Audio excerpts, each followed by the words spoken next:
오늘은 예수님의 비유의 말씀 네 번째 시간입니다.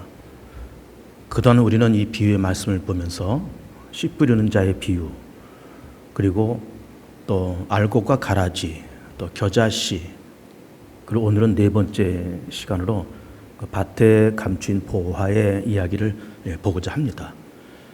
사실은 오늘 본문에는 두 가지 비유가 있는데 밭에 감춘 보화와 그리고 진주 이야기가 나오고 있어요. 근데 이 두 가지 이야기는 같은 뜻을 담고 있습니다. 그래서 이것을 묶어서 오늘 이제 말씀을 하려고 그래요. 이 비유의 말씀은 그 초점이 뭔가 하면은 천국입니다. 천국은 그와 같다는 거죠. 천국은 씨 뿌린 자와 같다. 천국은 알곡이다. 천국은 겨자씨와 같아서 무럭무럭 커간다. 그리고 천국은 좋은 밭이어서 30배, 60배, 100배의 결실을 거둬간다. 천국은 그렇다는 겁니다. 오늘 본문의 말씀도 천국은 밭에 감춘 보화와 같고 천국은 값진 진주와 같다. 이제 그런 말씀을 하시고 있어요. 근데 천국이 이제 초점인데 이제 천국 그러면은 우리는 그 의미가 여러 가지가 있다 이렇게 보는 겁니다. 우선 비가시적인 천국, 그러니까는 우리 마음속에 천국이 임할 수 있죠. 우리 찬송가 가사처럼 초막이나 궁궐이나 내 주 예수 모신 것이 그 어디나 하늘나라. 그처럼 우리가 회개하고 죄사함 받고 주님이 우리와 함께 하신다라고 할 때 우리 마음속에 천국이 이루어지죠. 가정 속에도 천국이 이루어질 수 있습니다. 이렇게 다투고 갈등이 있었던 그런 가정이 서로 화목하고 예수 잘 믿는 그런 가정이 되었다라고 할 때 그것도 천국이 임했다 이렇게 보는 겁니다. 뭐 사람이 사는 공동체, 교회 다 마찬가지예요. 그런데 그런 비가시적인 그런 천국을 이제 얘기하지만 지금 이 비유에서 말씀하시는 그 천국은 그런 비가시적인 천국을 말하는 것이 아니고 가시적인 천국을 얘기하는 겁니다. 가시적인 천국. 그럼 그 가시적인 천국이 뭘까라고 할 때 우리가 세상을 70년, 80년 살다가 그리고 그 이상 살다가 들어갈 그 하나님의 나라, 그 천국을 얘기를 하는 거예요. 그래서 그 천국은 씨 뿌린 자와 같다, 겨자씨와 같다, 밭에 감춘 보화 같다. 그런 말씀을 하시고 있는 겁니다.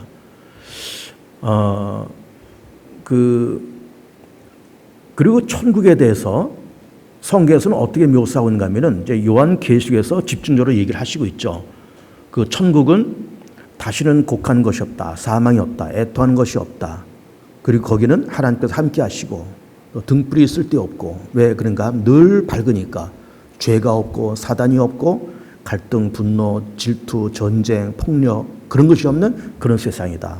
그리고 황금길, 유리바다, 12 진주무늬는 그런 세상이고 완벽한 자유, 완벽한 행복, 완벽한 사랑이 있고 완벽한 하나님의 정의가 완성된 완벽한 평화가 있는 그런 땅이, 그런 세상이 하나님의 나라요 천국이다. 그렇게 말씀하시고 있고 그 천국을 이제 마태복음 13장에서는 비유로 그렇게 말씀을 하시고 있는 겁니다. 그런데 오늘 이제 밭에 감춘 보화 그리고 이 진주의 이야기가 이렇게 전개됩니다. 먼저 밭에 감춘 보화를 얘기하면은 이렇습니다. 요즘은 이제 금융기관이 발달되고 재테크의 방법이 많이 발달돼서 예를 들어서 누군가가 이렇게 어떤 물질적인 것이 이게 생기면 이거를 적절하게 재테크할 수 있는 방법이 여러 가지가 있습니다. 뭐 금융기관에 맡긴다든지, 주식에 투자한다든지, 부동산에 투자한다든지, 뭐 펀드에 투자한다든지, 요즘에 가상화폐가 이제 유행인데, 뭐 가상화폐에 투자한다든지, 그렇게 하면서 어떤 재테크와 투자의 방법이 여러 가지가 있어요. 그리고 또 자기가 모아놓은 재산을 또 그래 적절하게 재테크도 하고, 그러면서 은행에 맡기기도 하고 그렇게 할 수가 있습니다. 그러나 예수님 당시나 그 이전의 시대에 금융기관이 뭐 구체적으로 있었다라고 보기는 어렵죠. 그럼 금융기관이 없었을 때 모아놓은 재산을 이걸 어떻게 보관하고 어떻게 관리를 했을까? 이게 굉장히 궁금한 거예요.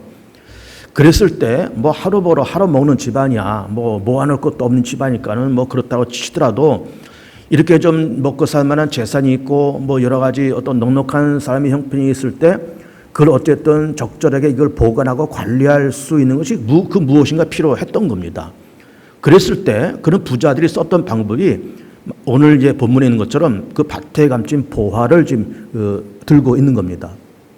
예를 들면 재산이 있습니다. 이걸 어떻게 관리할까, 어떻게 보관할까 하다가 이 재산을 금이나 은이나 이런 거로 다 바꾸는 거예요. 그리고 보석으로 바꾸는 겁니다.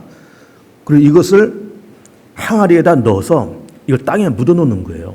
그리고 흙으로 덮어 놓습니다. 그러면은 누구도 그걸 모르는 거죠. 그러면서 이거를 보관을 하는 거예요. 그런데 그거를 보관하는 것까지는 좋지만 보관하고 했을 때 내가 어디다가 땅속에다가 그 보물을 숨겨놨다 라고 하는 거를 이거를 여러 사람들에게 알리는 사람은 없을 겁니다.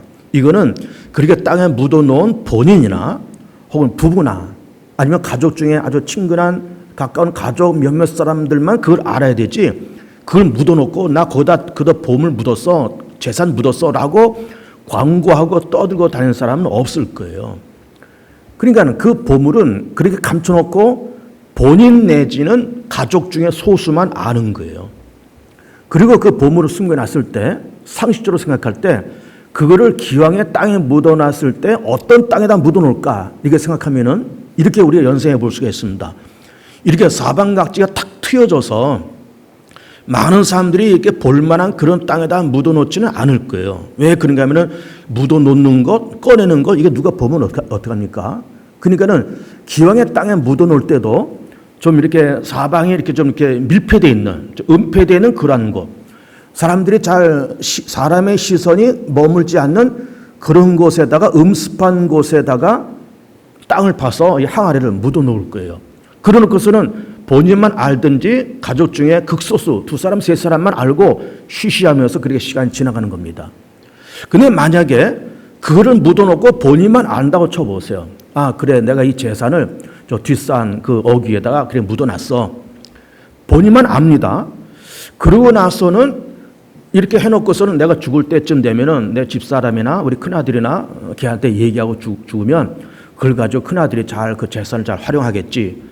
그렇게 생각을 하고 있다가 이 노인네가 덜커덕 급사를 했다고 쳐보세요.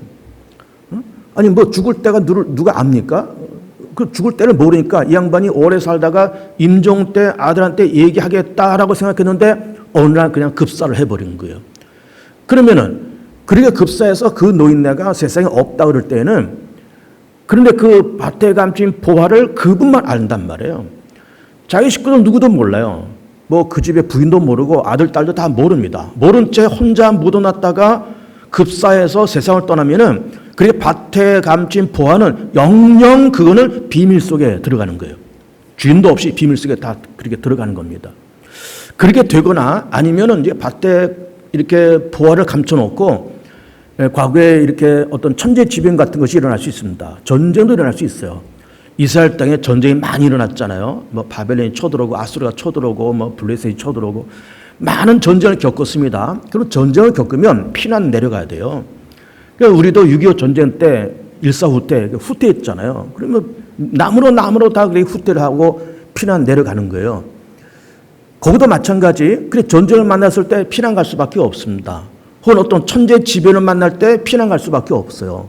예를 들면 아브라함도 피난 간 적이 있지 않습니까? 가나안 땅에 살다가 기근이 들어서 애굽으로 피난 내려가요. 그리고 베들레헴 땅에 살던 엘리멜렉과 나오미도 그 땅에 기근이 들면서 모압 땅으로 피난 가요. 피난 가서 거기서 룻을 만나죠. 그러니까 이제 과거에 전쟁을 만났다 혹은 천재지변이 일어났다 그러면 피난 갈 수밖에 없습니다. 그럼 피난을 갔다가 돌아오면 좋은데 피난 간 그 지역에서 죽었다라고 했을 때, 그러면 갔다가 돌아와서 죽었는데 그 밭에 감춘 보화는 여전히 거기 있는 거예요. 근데 그걸 아는 사람 아무도 없습니다. 그걸 아는 사람은 피난 가서 거기서 죽었다고 쳐보세요. 아무도 모르는 거예요. 그러면 그리고 어쨌든 어떤 노인네가 어떤 급사해서 이게 못 알리지 않고 돌아가셨다, 그리고 피난 가서 거기서 죽었다라고 했을 때 밭에 감춘 보화는 그냥 있을망정 그 존재를 아무도 모르는 거예요. 이 지구 땅에 사는 그 어느 누구도 모르는 거예요. 그리고 그 땅에 대한 어떤 소유권이 뭐 넘어가 가다가 처음에는 어떤 사람의 소유로 돼 있다가 이게 넘어가다가 전혀 엉뚱한 제3자가 그 땅의 주인이 될 수 있습니다. 그러면 땅 주인이 이렇게 갖고 있다가 자기 땅 어딘가에 보물이 묻혀 있다는 거 이 사람 몰라요. 그러다가 이렇게 그 땅을 누구한테 도지를 줄 수가 있는 거예요. 아무래도 이제 농사라고 하는 거는 뭐 집 가까이에 있는 어떤 논밭 혹은 뭐 이게 기름진 논밭 같은 경우는 내가 농사 직접 지을 수 있겠죠. 그러나 좀 이렇게 멀리 떨어져 있는 논밭 그리고 좀 농사가 잘 안 되는 좀 척박한 땅에 어떤 논밭이 있다 그럴 때는 그건 뭐 좋은 땅 이렇게 농사 져도 이제 우리가 내가 먹고 살 만한데 뭐 그렇게 자갈론까지 내가 힘들게 농사 져서 뭐 먹고 살 필요가 뭐 있나. 그냥 뭐 누가 필요한 사람이 있으면 그냥 도지나 주자. 그런 경우가 있는 거예요. 이건 도지 준다는 말씀 아시죠?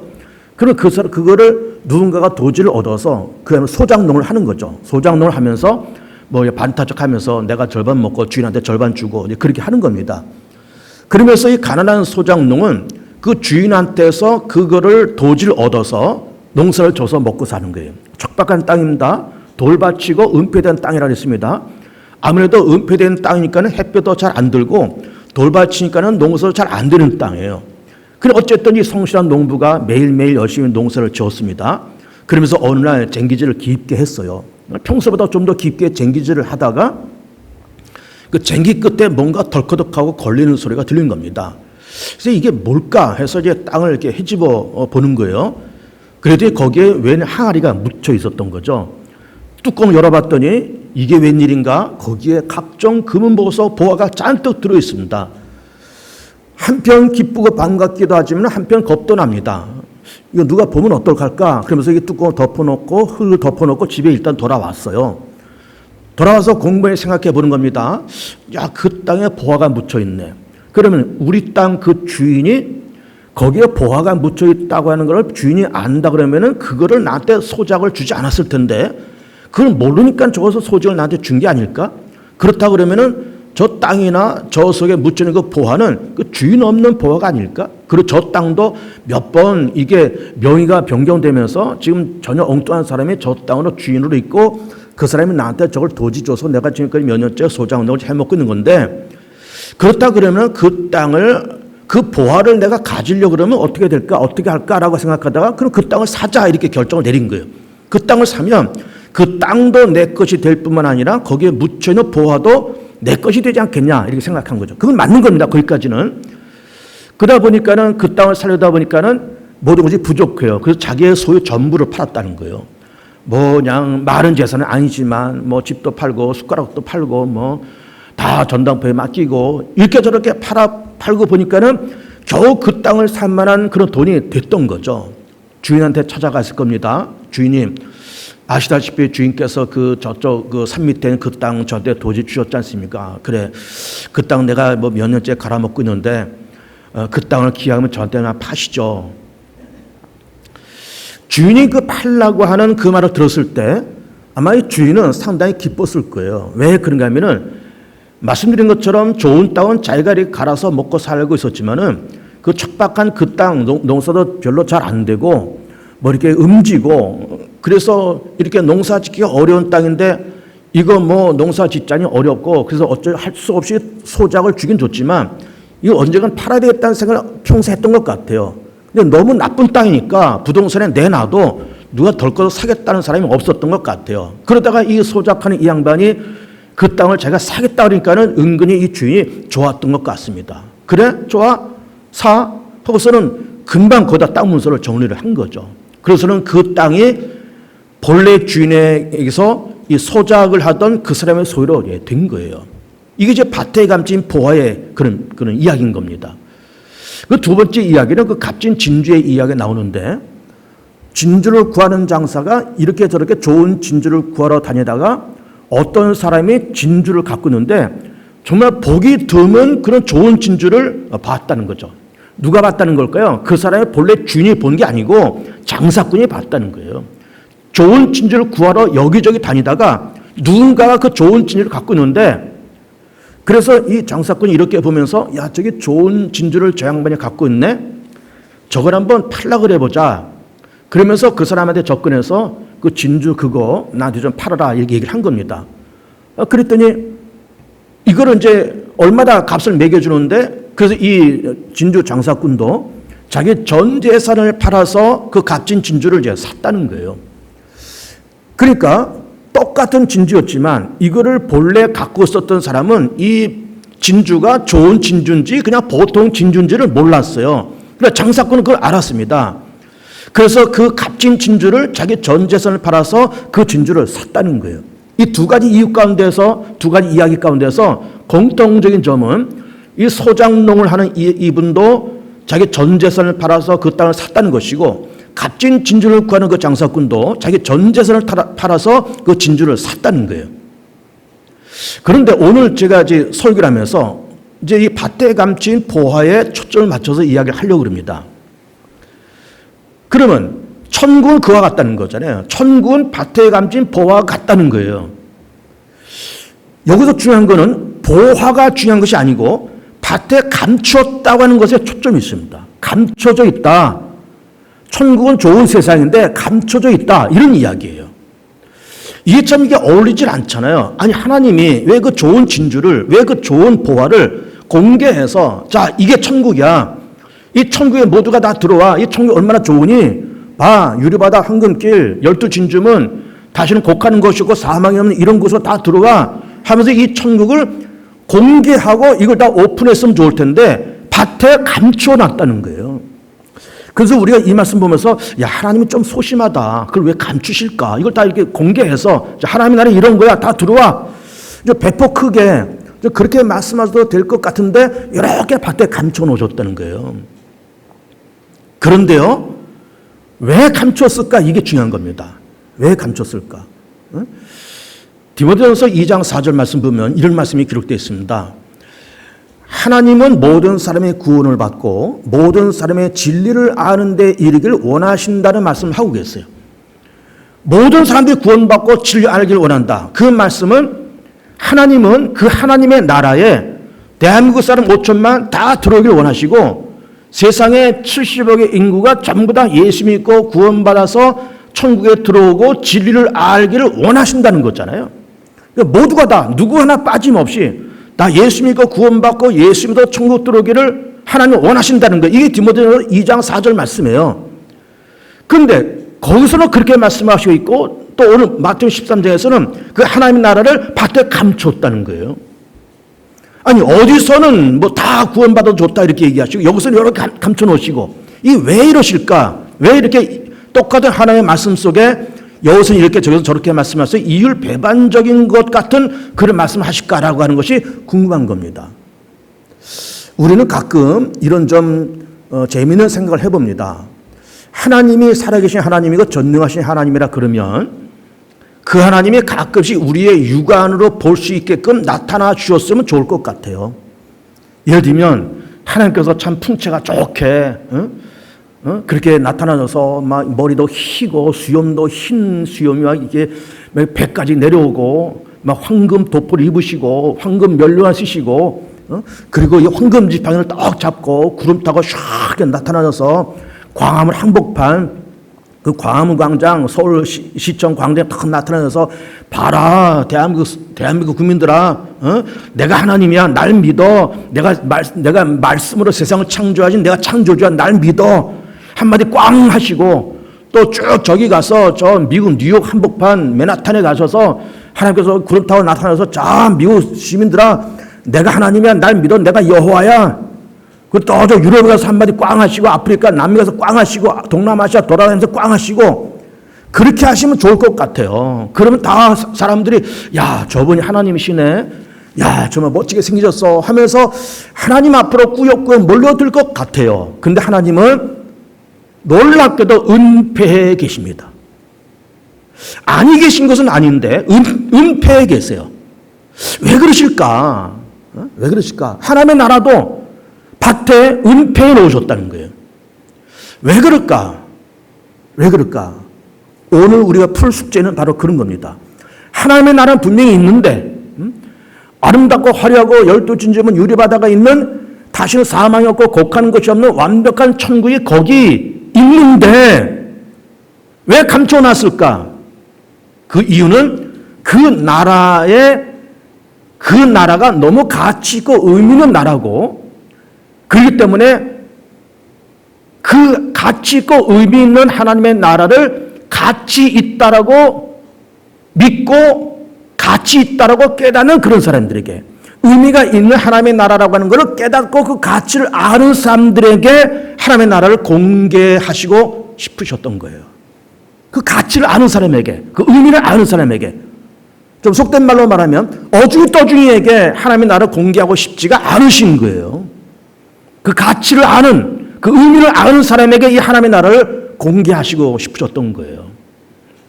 예를 들면 이렇습니다. 제가 몇 가지 예를 한번 들어볼게요. 어떤 사람이 아주 고급 조선시대 이조 백자를 갖고 있다고 칩시다. 이건 진품이에요. 그리고 아주 그 작품성이 뛰어난 그런 도자기입니다. 이거를 골동품 시장에 혹은 진품 명품 시장에 내놓으면 이게 2억 내지 3억 정도 갈 수 있는 그런 아주 고급 도자기로 쳐보세요. 국가 보물급쯤 되는 그런 도자기로 쳐보세요. 그래서 이 사람이 그 도자기가 몇 개 있기 때문에 자기 어떤 친한 친구한테 그걸 하나 선물하고 싶어요. 그래서 친구한테, 아무개 친구, 내가 지금 이런 이거 시장에 나가면 한 2, 3억 되는 그런 도자기인데 당신한테 내가 줄 테니까 이걸 잘 보관하고 귀하게 여겼으면 좋겠어 하고는 이걸 줬다고 쳐보세요.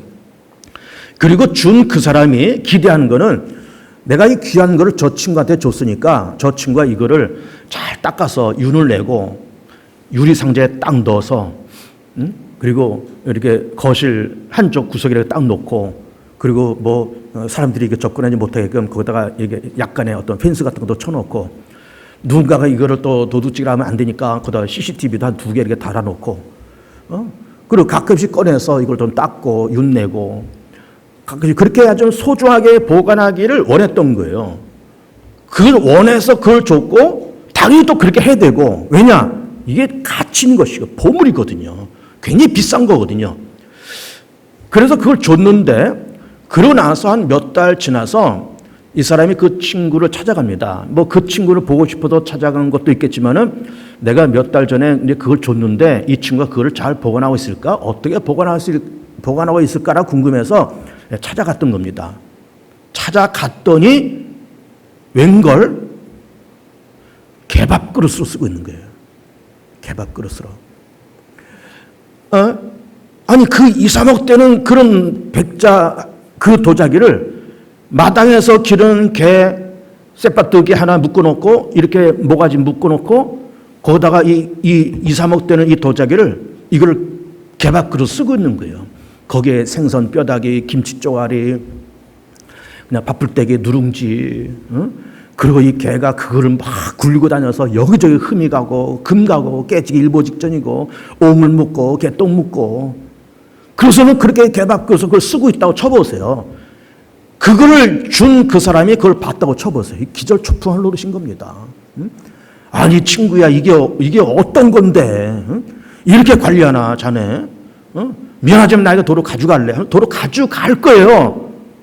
도로 가져갈 거고, 실질적으로 그 친구가, 그 선물을 받은 그 친구가 이거를 받아서 그렇게 개밥 그릇을 쓰면서 오물이라 묻힐 만한 그런 사람이라고 평소에 느껴지면은 애당초 그 그릇을, 그 도자기를 주지도 않았을 겁니다.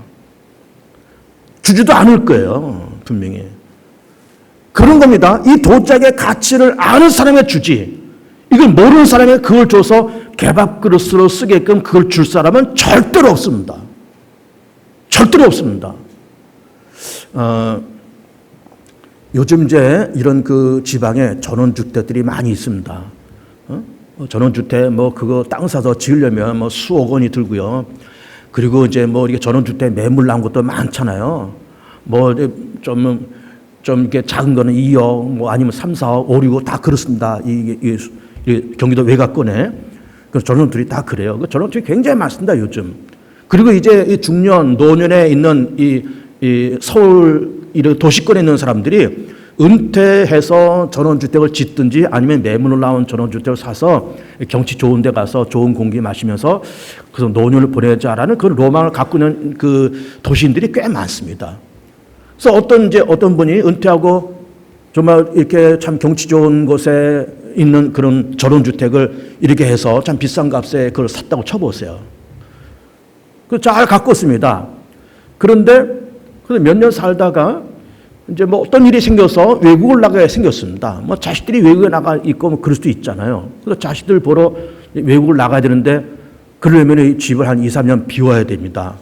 근데 집이라고 하는 것이 이제 사용하면은 이제 좋지만 비워놓으면은 이게 집이 망가집니다. 보일러도 몇 년씩 안 틀었다. 그건 녹슬어서 망가져요. 뭐 수도꼭지도 마찬가지고 자꾸 쓸고 닦고 관리를 해줘야 사람이 살아야 어쨌든 집이 관리가 되지. 안 살고 그냥 놔두면 집이 망가지는 거예요. 그런데 그 집을 어쨌든 누구한테 좀 맡겼으면 좋겠다 생각하면서 그 동네 비교적 성실하게 보이는 어떤 김서방을 불러서 김서방, 이거 내가 이거 그 몇 년 동안 내가 좀 나가 있어야 될 텐데 자네 여기 좀 와서 좀 살았으면 좋겠어. 그럼 여기서 좀 살기도 하고 가끔 좀 관리도 좀 해주고 좀 그랬으면 좋겠다. 이 얘기를 부탁을 하고 갔다고 쳐보세요. 갔다가 왔는데 두 가지가 가능한 거죠. 전혀 관리를 안 해서 여기저기 비새고 벽지는 떨어지고 요즘 곰팡이 쓸고 쥐가 왔다 갔다 오고 바퀴벌레가 왔다 갔다 오고 난리가 일어났다고 쳐보세요.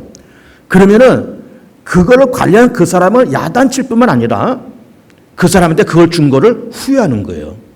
근데 반대로 그 김서방한테 그 집을 맡겼는데 몇 년 있다가 와 봤는데 집이 관리가 잘 돼 있는 거예요. 아직 뭐 청소도 늘 잘 돼 있고 뭐 조경수도 잘 관리돼 있고 그리고 뭐 집안이 윤이 반짝반짝 나는 거예요. 그렇게 관리를 하고 있었습니다. 그 이게 몇 년 있다가 와서 그 김서방이 그렇게 관리하고 있는 걸 보면 참 기쁜 거예요. 그래서 그 김서방을 불러서 김서방 참 몇 년 동안 우리 집 관리해서 참 고맙네, 참 좋네. 그러다가 뭐 사람이 나이 들면 오히려 도시에서 살아야 된다네. 이 집 그동안 수고했으니까 자네 가져. 그럴 수도 있는 겁니다. 왜? 그 집을 잘 관리했거든요. 그런데 만약에 반대로 좀 전인 것처럼 그 집을 엉망진창 만들면서 쥐가 버글버글 끓고 바퀴벌레가 버글버글 끓고 곰팡이가 버글버글 끓는 그런 집을 만들었다 그러면은 그 사람한테 그거를 준 거를 후회할 뿐만 아니라 내쫓고 또 실제로 그 전에 저 사람한테 이걸 맡겨서 그렇게 바퀴벌레와 쥐가 버글거리는 집으로 만들 사람이다라고 미리 알았으면 그런 집을 주지도 않는 겁니다. 맡기도 않는 거예요. 맞죠? 내가 하는 얘기가 맞죠? 그러니까 하나님의 나라는 귀한 거예요. 가치 있는 겁니다. 물론 하나님께서는 디모데후서 2장에서 말씀하신 것처럼 모든 사람들이 구원받고 진리를 아는 데 이르기를 원하신 하나님이시고 이걸 공개해서 지구상에 있는 모든 사람들에게 다 예수 믿어, 다 구원받아, 다 이 하나님의 나라로 와. 그렇게 말씀하셨으면 좋을 텐데 어중이 떠중이 와서 그 하나님의 나라를 엉망진창 만들 것이 걱정돼서 아무나 들여보내지를 않으신다는 거예요. 그럼 누구한테 그 하나님의 나라를 맡길 건가? 그 가치를 아는 자에게, 그 의미를 아는 자에게.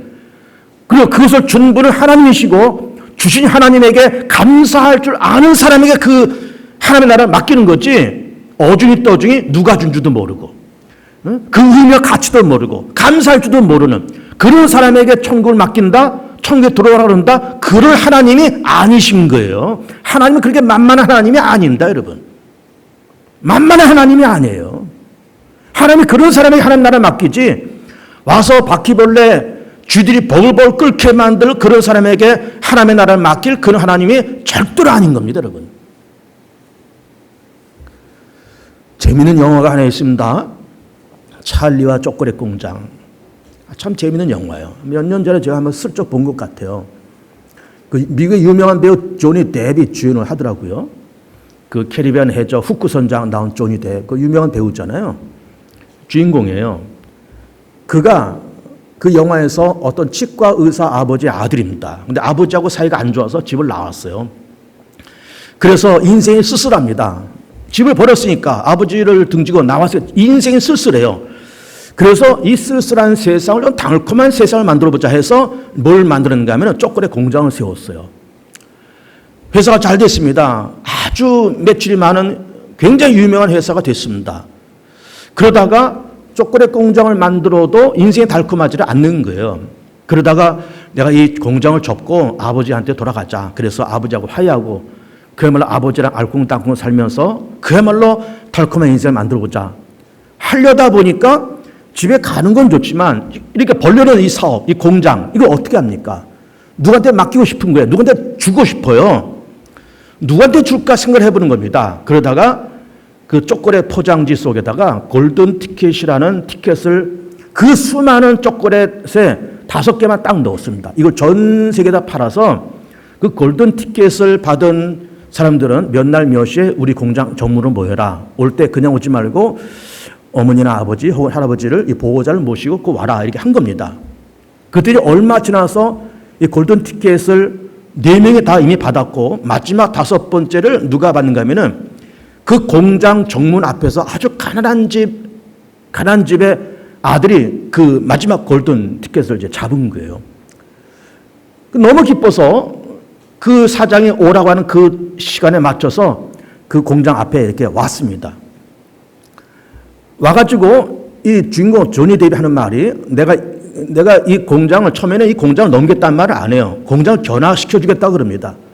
그 5가정을 데리고 그 공장을 여기저기 구경을 다 시켜줘요. 견학을 시킵니다. 그랬더니 그 맨 마지막 아이 빼놓고 4명의 아이들이 그 공장 견학하면서 뭐 장난치고 이거 만지고 저거 만지고 장난치면서 공장을 엉망진창 만들어버려요. 먹을 걸 주니까 이 먹을 걸 먹고 버리고 여기다가 버리고 저기다 버리고 하면서 공장을 아주 어지럽히고 그렇게 만들어버립니다. 그리고 마지막 아이는 먹는 것도 조심스럽게 먹고 구경하고 견학하는 것도 참 조심스럽게 구경하면서 그렇게 가는 거예요.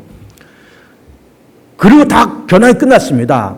그러던 5명을 딱 세워놓고 내가 이 공장을 맨 마지막 아이에게 넘기겠다 말하고 그래서 그 영화가 끝나요. 그리고 그 조니 데이비는 돌아가서 아버지 치과 의사는 아버지와 화해하면서 그야말로 달콤한 인생을 살았다. 그 이야기인 겁니다. 그런데 뭐 치과 의사 뭐 그거는 이제 뭐 그 이야기 가운데서 조금 변들어 있는 이야기고 그 이야기의 중요점은 뭔가 하면은 그 초콜릿 공장을 이제 이 주인공이 누구한테 맡게 될 텐데 이 공장의 중요성, 이 공장의 의미, 이 공장의 가치를 아는 사람에게 주고 싶었던 거예요. 근데 그 4명의 아이들은 그 가치의 의미를 모릅니다. 여기저기 망가뜨리고 뭐 낙서해놓고 뭐 먹을 거 여기다 버리면서 엉망진창 만들고 그 4번째, 그래 그 5번째 아이는 꼼꼼하게 바라보면서 그 공장의 의미와 가치를 알았던 거예요. 근데 그 주인공 눈에 띄어서 이 공장을 그 아이에게 맡겼던 겁니다. 하나님의 나라도 그렇다는 거죠. 하나님의 나라가 아름답고 화려한 나라고 하나님의 마음이 많은 사람들이 가급적 인류 모두가 다 구원받아서 그 나라에 들어오기를 원하신 것이 하나님의 마음이지만 동시에 그 아름답고 가치 있는 그 나라를 모두에게 공개해서 그 나라를 엉망진창 만들고 싶은 것이 아니었던 거예요. 하나님이. 누구에게 그런 그 나라를 맡길 것인가? 하나님의 나라의 가치를 아는 사람, 그 의미를 아는 사람들에게 그 하나님의 나라를 유업으로 맡기고 싶으셨던 겁니다. 놀라운 얘기죠. 진주 얘기도 마찬가지입니다. 진주를 누가 갖고 있었어요. 그런데 그걸 갖고 있는 사람은 자기가 갖고 있는 그 진주가 가치 있는 진주를 몰랐습니다. 그러나 장사꾼의 눈에 그게 보였어요. 저 값진 진주인데. 그래서 자기 전 재산을 팔아서 그거를 샀다는 거예요. 그러니까 결국 그 값진 진주는 누구 것이 됐어요. 결국 누구 것이 됩니까? 그 가치를 아는 사람, 그 의미를 아는 사람의 소유물이 되었던 거예요. 하나님 나라는 누가 들어갈 거냐? 예수 믿고 거듭난 그 나라를 침노하는 자가 들어간다. 하나님의 나라는 세리요한으로부터 침노한 자가 들어간다. 예수께서 그렇게 말씀하셨고 결국 그 하나님의 나라는 그 의미와 가치를 아는 사람이 그 나라에 들어가고 하나님께서 모두가 다 구원받고 모두에게 다 이것이 오픈되길 원하시지만은 그 의미와 하나님 나라의 의미와 가치를 아는 사람에게 기왕이면 그 의미와 가치를 아는 사람에게 그 나라를 맡기고 싶으셨다. 이것이 밭대감진 보화의 진실된 의미인 것입니다. 여러분 생각해 보세요. 예를 들면 보통 이 결혼들을 30을 전후로 해서 요즘 조금 늦게 하는 추세지만 30을 넘어서 결혼들 이제 하는데 결혼하기 전에 어쨌든 뭐 서로 남녀가 뭐 서로 연애해서 만났든 누구 소개로 만났든 어쨌든 만나서 결혼할 때까지 어떤 그런 연애 기간이 있을 것 아니에요. 그럼 그런 기간에서 여자가 남자를 보면서 남자가 여자를 보면서 이런 생각을 했다고 칩시다. 아, 예를 들어 남자가 여자를 보면서 야 진짜 나는 이 여자를 사랑하고 나는 이 여자를 위해서 내 목숨을 바쳐도 아깝지 않다. 여자도 남자를 보면서 결혼 앞두면서 나는 이 남자를 위해서 목숨을 바쳐도 아깝지 않고 내 모든 것을 다 헌신해도 난 아깝지 않다. 서로가 다 그런 마음을 가지고 결혼을 했다고 쳐보세요. 그 결혼은 정말 행복하고 아름다운 결혼이 될 거예요. 그런데 서로의 가치를 몰라요. 그러면서 결혼 날짜를 받아놨는데 서로 콧방귀나 끼고 나니까 너한테 결혼해 주는 거야. 이런 말은 하고 내가 너 이제 구제해 주는 거야. 이런 말을 하면서 결혼했다 그러면은 그 결혼 생활이 행복할까요? 절대 행복하지 않을 겁니다. 그러니까 그 남자의 가치를 발견하면서 내가 너를 위해서 목숨 바치고 내가 너를 위해서 모든 거 다 바쳐도 아깝지 않아. 그 여자를 보면서 내가 너를 위해서 목숨 바치고 내 모든 것을 바쳐도 아깝지 않아. 그렇게 서로의 가치를 발견하고서는 그런 고백을 하면서 결혼했을 때 아름다운 결혼이고 행복한 결혼 생활이 되겠는데 그 반대로 나니까 너한테 결혼해 주는 거야. 너 큰 선심 쓰듯이 나 너 구제해 주는 거야. 그런 마음을 가지고 결혼했다 그러면 그게 행복한 결혼이 되겠냐 그 말이에요. 하나님의 나라 우리가 들어갈 텐데 다 들어가야 되지 않겠습니까? 다 들어가실 축복해요. 그러나 문제는 우리가 하나님 나라에 들어가기 전에 그 나라가 의미 있고 가치 있는 나라라고 하는 것을 알 때 들어가는 우리도 행복하고 들어가 보낸 하나님도 보람 있는 거예요. 그렇잖아요. 거기 들어가서 엉망진창 만들고 쓰레기나 뿌리러 다닌다 그러면은 그런 사람은 애초 들여 보내지도 않을 뿐만 아니라 그거는 하나님께서 원치 않는 일인 겁니다. 원치 않는 거예요. 하나님 나라는 너무 소중한 나라고 완벽한 정의와 완벽한 행복과 완벽한 평화가 있는 그런 세상인데 그 나라의 의미와 가치를 아는 자, 그걸 발견한 자가 천국을 유흥으로 들어갈 수 있다라는 말씀을 하시고 있는 겁니다. 그러면 결론적으로 우리가 목숨 바쳐서 그렇게 내 모든 것을 바치고 내 목숨까지 바쳐도 아깝지 않은 그런 가치가 뭘까? 하나님 나라가 그런 거죠, 우선. 하나님 나라가 그런 것이고 두 번째는 예수 믿는 믿음이 그렇다고 볼 수 있는 겁니다. 그 무엇과도 바꿀 수 없고 그 무엇을 바쳐도 아깝지 않은 그런 개념, 예수 믿는 가치. 예수 믿는 가치.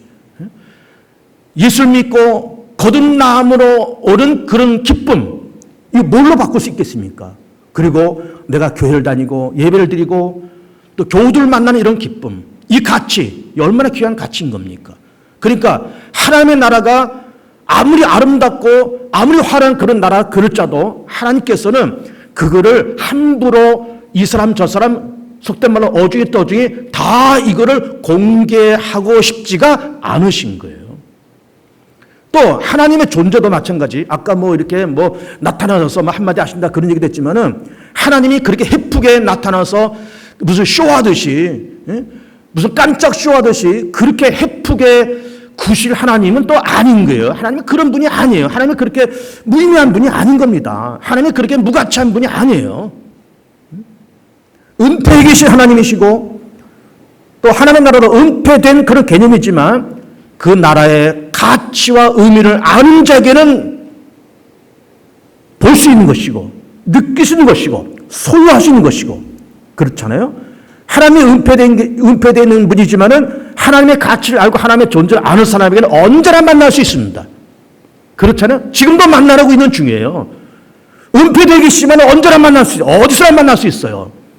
하나님의 나라 귀하고 가치 있는 세상이고 묻혀있는 세상이고 감춰져 있는 세상이지만 그 나라의 가치와 의미를 아는 사람에게는 언제나 누릴 수 있는 그런 세상이다. 그런 이야기예요. 그래서 우리 사랑하는 모든 교우들께서는 하나님 나라의 의미와 가치를 아시고 감사하고 하나님이 내게 주신 아주 의미 있는 가치다라고 고백하면서 그래서 하나님 나라를 유업으로 얻으시고 다 들어가시고 늘 감사하시고 또 그것을 위해서 예수께서 이 땅에서 나를 위해서 십자가 죽으시고 부활하셨다는 것을 믿으면서 감사하며 고백하면서 그래서 천국에 들어가서 영생 복락을 다 누리는 귀한 성도들 되시기를 축복합니다.